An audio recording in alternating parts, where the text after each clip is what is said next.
Hello and welcome. In any criminal trial, way before a single witness takes the stand, there's one document that sets the entire stage. It's kind of like the blueprint for the prosecution's case, and at the same time, the shield for the defense. It is the very first domino that has to fall. So today, we're diving deep into that absolutely crucial legal concept, the charge. So let me ask you this. Before any evidence is shown, before anyone says a word in court, what's that one piece of paper that officially gets the whole legal machine rolling against a person? You guessed it, it's the charge. All right, to really get our heads around this, we're going to follow what you could call the life cycle of a charge. We'll start with its basic purpose, then we'll dissect it to see what it's made of, figure out when you need extra detail, see what happens when a mistake is made, and finally look at how and why it can actually be changed midstream. Okay, first things first, let's really understand what a charge is. I mean, it's not just some piece of paper or a legal formality. No, it's the absolute bedrock of a fair trial. Without a properly framed charge, the case literally can't even begin.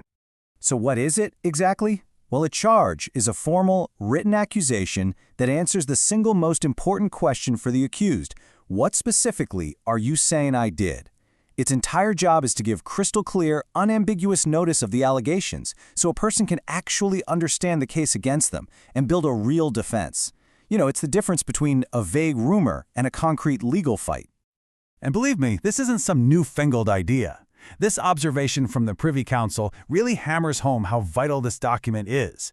The act of putting a specific accusation down in writing is called the essence of the whole criminal process. It's what separates a real legal system from just pointing fingers.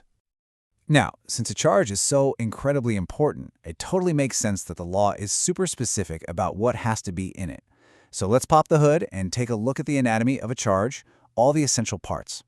The law, and you'll want to remember this, it's Section 234 of the Code of Criminal Procedure. It lays out 7 mandatory ingredients. And these aren't just suggestions. They are the required building blocks that stop the prosecution from being lazy or vague or unfair. Instead of just reading a list, let's group these to make them easier to remember.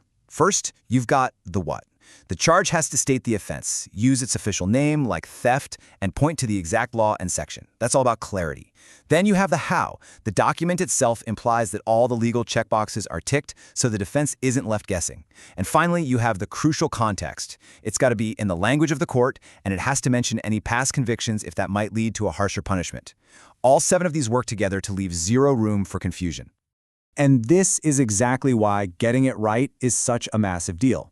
As the court said right here, framing a charge isn't just paperwork. It's an act that directly and seriously impacts a person's freedom. For the person being accused, the stakes couldn't be higher. But wait, there's more. The law goes even further with Section 235. It's not enough to just say you committed theft. The charge has to get specific. It has to say when and where the theft supposedly happened, who the victim was, and exactly what was stolen. This makes sure the accused is fighting a specific event, not some vague, shadowy accusation. Okay, so you might be thinking, that's a lot of detail. Surely that's enough. Well, not always. Section 236 comes into play in situations where the how of the crime is just as important as the what, when, and where for putting up a fair defense. This little comparison really nails the point. See, for a crime like theft, the act of taking the thing is the crime. But for a crime like cheating, the method is everything. The offense isn't just that money was taken, it's the specific trick or deception that was used to get it. That's why the law demands the charge spell out the how, because you can't really defend yourself against an accusation of lying if you don't even know what lie you're supposed to have told. Look, people make mistakes. Courts make mistakes. So what happens when there's an error or something is left out of this foundational document? Does the whole trial just get thrown out? Well, Section 238 gives us the rulebook for this. Here's the most important thing to get. Not every little mistake is a fatal blow to the case. The law gives us this really important 2-part test. For an error to legally matter, it has to have actually misled the accused, and it has to have resulted in a failure of justice. Basically, it's not about finding a typo and yelling "gotcha." It's about proving that the mistake caused real harm to the fairness of the trial. Let's use a real-world example to see how this plays out. Imagine this. A person is formally charged by the court. The charge sheet says they murdered a man named Jankilal on December 10, 1974. Okay, pretty specific. But then, the trial begins.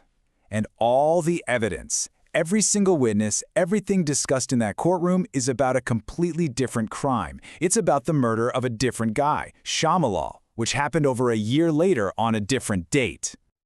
Now, the prosecution might try to argue, oops, just a typo.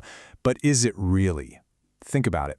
The accused has spent all their time and money preparing a defense, finding alibi witnesses, and building a strategy for the murder of Jankilal. And the court said, no way. This wasn't just some clerical error. It was a material error. And why? Because it passed both parts of that test we just talked about. 1, the accused was definitely misled. And 2, because they defended themselves against the wrong crime, there was a total failure of justice. The whole trial was invalid. But, and this is super important for balance, this Supreme Court ruling clarifies that a defective charge doesn't automatically kill a trial. The court has to look at the specific facts of each case. If an error is small and it didn't mislead anyone or cause any real injustice, the trial can still be valid. It's always a case-by-case thing. Okay, so we've established the charge is the foundation, the blueprint. But what happens if, during the trial, new evidence comes out and you realize the blueprint is wrong? Is the court just stuck with it? Nope. Section 239 gives the court a really powerful tool, the ability to alter the charge. Now, this process has a lot of safeguards built in to keep it fair. The court can change the charge anytime right up until the final verdict. But, step 2, the new charge has to be read out loud and explained to the accused. Then, and this is key, the judge has to figure out if this change is going to unfairly mess up the defense. If it's no big deal, the trial keeps going. If it is a big deal, the court can pause everything to give the defense time to adjust, or in some cases, even order a whole new trial. This Supreme Court observation sums it up perfectly. The court has plenty of power to change a charge, but there's a huge provided that. The bottom line is that you can't just spring a totally new offense on someone at the last minute without giving them a fair shot to defend against it. Fairness to the accused is always the top priority. And that brings us to a final thought to chew on. We started this by calling the charge a blueprint, so the power to change that blueprint mid-construction seems weird, right? But it's that very flexibility, when it's used fairly and with all those safeguards, that allows the legal system to adapt to the truth as it comes out. It ensures the final verdict is based not just on the plan you started with, but on the real, complete structure of facts that was built during the trial.